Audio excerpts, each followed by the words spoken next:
তোমারে পড়ালেখা করাইতে গিয়ে আমি কত টাকা খরচ করছি তোমার পেছনে, এটা কি তোমার হিসাব আছে? তুমি আমার আদরের জামাই, তুমি আমারে ভালোবাসে পড়ালেখা করাইতেছো, এতে আবার হিসাব রাখার কি আছে? তুমি দোয়া করে আমার চাকরিটা যাতে তাড়াতাড়ি হয়ে যায়। আমি তো সেটাই চাই চাকরিটা হোক, কিন্তু ঘুষ চাইছে কত?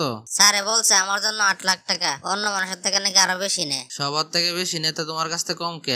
এসব নিয়ে তোমার চিন্তা করা লাগবে না, তুমি যেমন হরে টাকা পয়সা ব্যবস্থা করো। একবার চাকরিটা হয়ে গেলে পরে তার কোনো চিন্তা নাই। আমার চাকরিটা হয়ে গেলে জামাই বউ দুজনে মিলে চাকরি করবো, সবচেয়ে সুখের সংসার হবে আমাদের। কিন্তু এই মুহূর্তে এত টাকা কই পাই? 3 লাখ টাকা বেশি আমার কাছে আসছিল, রাখছিলাম অন্য একটা কাজে, আর 5 লাখ টাকা যে কই পাই? অনেক কষ্টের পর টাকা গুলা ম্যানেজ করছি। চলো যাই সারা লাগে দেখা করে টাকা গুলা দিয়ে আসি। এই চাকরিটা নিয়ে কিন্তু আমার অনেক স্বপ্ন।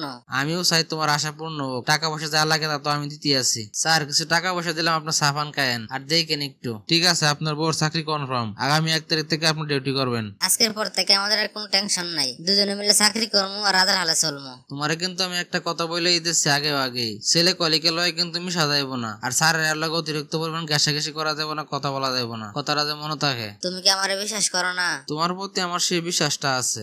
এই আপনি কেমন আছেন? আজকে তো আপনার চাকরি জীবনের প্রথম দিন, কাজ কাম কেমন লাগতেছে আপনার? স্যার কাজ কাম তো ভালোই লাগতেছে। ঠিক আছে, আপনি আজকে লাঞ্চ করার সময় আমার লগে দেখা করেন। চাকরি জীবনের প্রথম দিন, কিন্তু আবার টেনশনও লাগতেছে। স্যার আবার লাঞ্চের সময় দেখা করতে বললো কেন? স্যার আমার দেখা করতে বলছিলেন। ও আপনি আইছেন, চলুন আজকে আপনি আমার সাথে লাঞ্চ করবেন। স্যার আমি লাঞ্চ নিয়ে আসছি বাসা থেকে, আপনার সাথে আমি যাইতে পারবো না। আরে আমি তো আপনার বস না, আপনি আমার কথাটা রাখবেন না?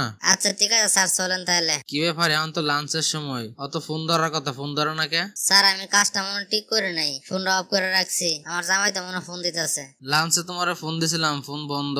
আচ্ছা যাই হোক, তুমি অনেক কষ্ট করে আসে ফ্রেশ ট্রেশ হয়ে আসো, খাওয়া দাওয়া করি একসাথে। আমার পেট ভরা, আমি খাইতে মন চাইতেছে না, তুমি খাও। আমি আরো তোমার অপেক্ষায় ছিলাম। আসলে আমি অফিস থেকে বের হওয়ার পরে আমার এক কলিগের লাগে হোটেল থেকে খাওয়া দাওয়া করে আসি। তো তোমার কলিগ কি ছেলে না মেয়ে?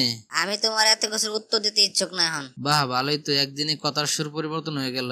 আমি এখন নিজে ইনকাম করে নিজের টাকাতে চলি, এত কৈফিয়ত দেওয়ার সময় নাই আমার। স্যার আপনি আইছেন, কিছু বলবেন? ফোন দিলে তো আমি যাইতাম। আমি আপনার জন্য কোম্পানির কাছ থেকে রিকোয়েস্ট করে একটা প্লট, একটা গাড়ি, আরো অনেক কিছু সুযোগ সুবিধা আপনার ব্যবস্থা করে দিচ্ছি। এটা শুধু একমাত্র আপনার জন্যই, আর কারোর জন্য না। স্যার আপনার ধন্যবাদ দেওয়ার ভাষা আমার নাই। আগামী 1 সপ্তাহ আমি বাড়িতে আসতে পারবো না, অবশ্যই একটা কাজে আমি কক্সবাজার যাবো। ঠিক আছে, সমস্যা নাই, আমিও যাই কক্সবাজার, একটু ঘুরে আস মনে। দরকার হলে আমি অন্য হোটেলে থাক মনে। আমরা অফিসের মহিলারা সবাই একসাথে যাবো, তোমার যাওয়া লাগবো না। আচ্ছা ঠিক আছে, তাহলে সাবধানে যাইও, আর যাওয়ার পরে ফোন টোন দিও। তুমি মনে কোনো কিছু চিন্তা করতেছো? না স্যার, জামাইটারে অনেক ধোকা দিলাম মনে হইতেছে। আরে বাদ দাও সব চিন্তা, আমরা যাইতেছি কক্সবাজারে, আনন্দ করবো, মাস্তি করবো। বুঝলাম না, কয়েকবার ফোন দিলাম, ফোন বন্ধ। আবার কোন সমস্যা হলো নাকি যাই দিতে আর অফিসে? আমি তো আমার ব্যাপারে সবকিছু তোমার বললাম, এখন তোমার কি সিদ্ধান্ত? আমার সিদ্ধান্ত একটাই, আগে আপনার আগের সারেন, তারপরে আমার চিন্তা ভাবনা। বুঝছি, ওর লগে একটা গেম খেলতে হইব। আমি এনতে যাই হাইরে আমার বড় ডিভোর্স দিব, আর তুমিও যাই হাইরে তোমার জামাইরে ডিভোর্স দিবা। আমার জামাই এত কষ্ট করে পড়ালেখা করা, এত টাকা ঘুষে চাকরি নিয়ে দিল, আর তার আমি ছেড়ে দিব? আরে জীবন নিয়ে তো চিন্তা করো কেন? তোমার সাপোর্ট দেওয়ার জন্য তো আমি আছি না? বুঝলাম না, 7 দিন লাগে গেলা, একদিনও ফোনটা খোলা রাখলা না, কোনো সমস্যা হলো নাকি? আবার অফিসে খোঁজ নিয়ে দেখলাম শুধু তুমি আর তোমার বসে গেছো, আর কেউ যায় নাই। আমি তোমার কোনো কিছু উত্তর দিতে পারতাছি না, তোমার লগে আমি আর সংসার করবো না। আমি যাইতেছি, 2-1 দিনের ভিতরে তোমার ডিভোর্স লেটার পাঠাই দিব। নিজের শরীরের রক্ত পানি করে পড়ালেখা করে টাকা ঘুষ দিয়ে চাকরি দিয়ে দিলাম, আর তুমি চাকরি হয় আমারও ভুলে গেলা।